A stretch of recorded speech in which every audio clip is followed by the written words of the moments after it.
Welcome back, everybody. Welcome back to Maryland's Cafe Society here at 1340 WJOL, WJOL.com, and Maryland's Cafe Society.com. And check out the blog at Maryland's Cafe Society.com/blog. We also tweet on Twitter, and we have a presence on Facebook and probably just about anything else you can think of. So Google us, and you will find us there. All right.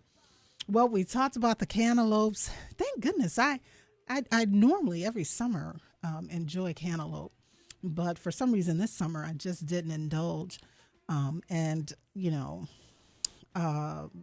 then here's some things that are coming out in the news about. And then with this Asian carp, again, do you think that we can change the perception that we all have of Asian carp and start consuming it?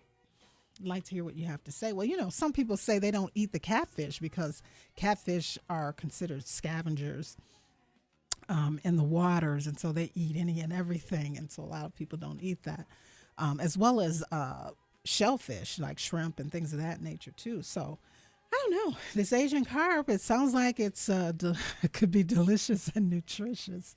I'd love to hear what your comments are. 815-254-7300.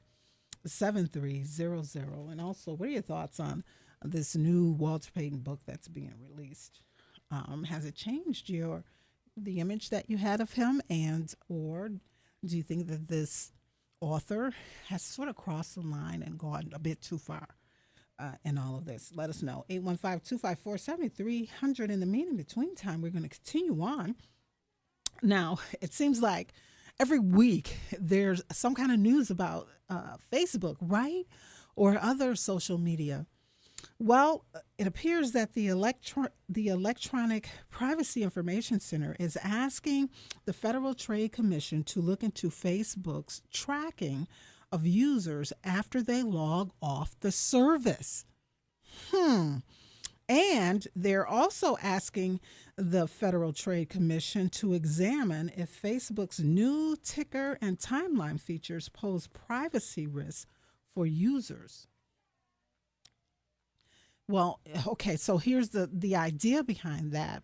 Before the change, people could be online, I guess on Facebook, without their friends or, certain people that they select would not know that they were on. And so, if they wanted that privacy, they had that privacy. And I guess there's some other control mechanisms within the privacy feature too on Facebook. Well, with this new ticker system and timeline system, does it override those settings that the users have set? Or, is everyone privy to that information? Can everyone see what your last update was, or what your last comment was?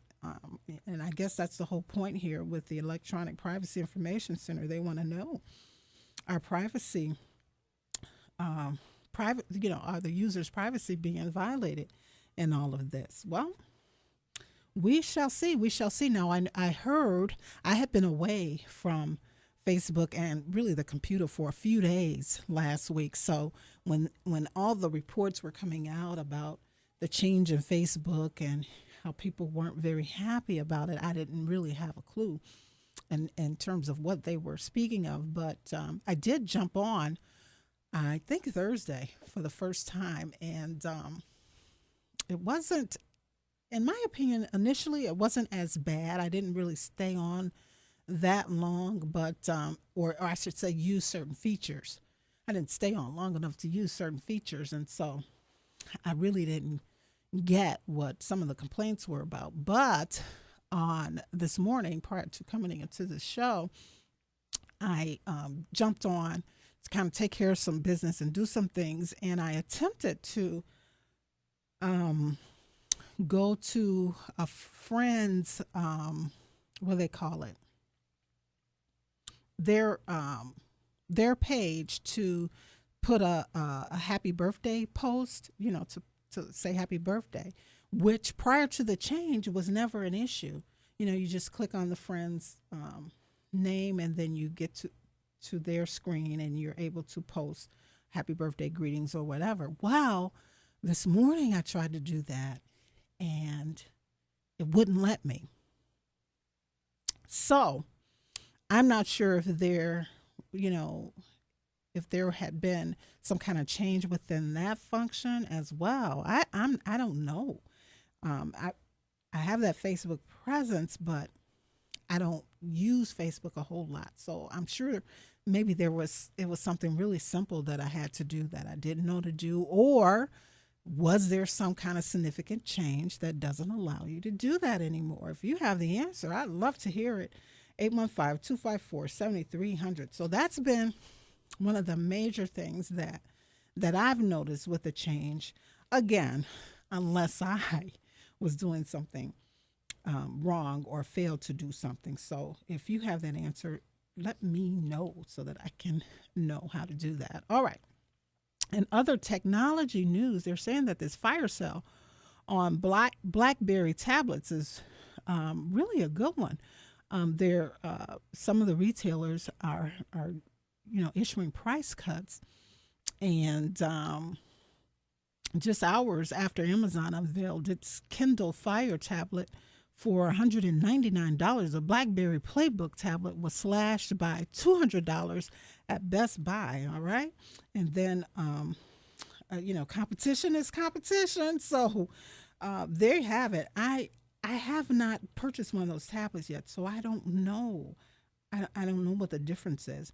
But they're also saying that Best Buy offered a $200 discount for all 3 Playbook models, and the 16 gigabyte, for example, fell to $299 from $499. So a great deal there. Amazon usually has great deals as well, but it appears that this retailer, Best Buy, is trying to stay in the game, and so they're really offering customers some great deals. All right, and so we threw a question at the beginning of the show. What's the best type of exercise for middle-aged women? Now, let's go on record, and research back this up. They're saying that middle-aged women are among the least active, and their level of physical activity continues to decline with age, all right?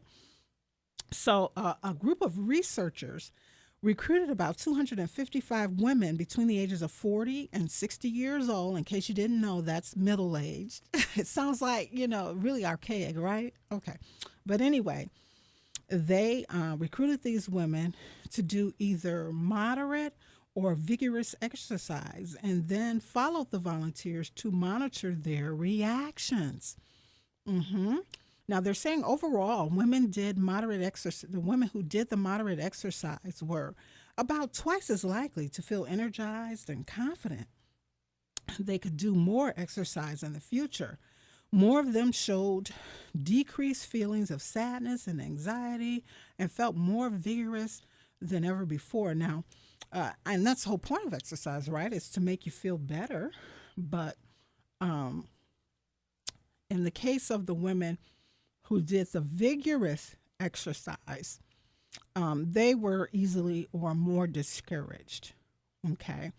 So the point is, you don't want to be too intense if you're middle-aged with your exercise routine, especially if you've been inactive.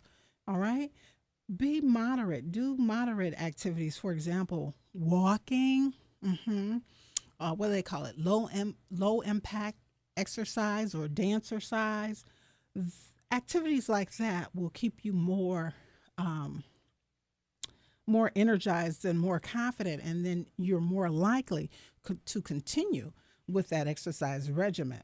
And remember, middle-aged women, you want to dispel this myth, right? You want to dispel this myth that middle-aged women are the least active, and your level of physical activity declines with your age. That's horrible.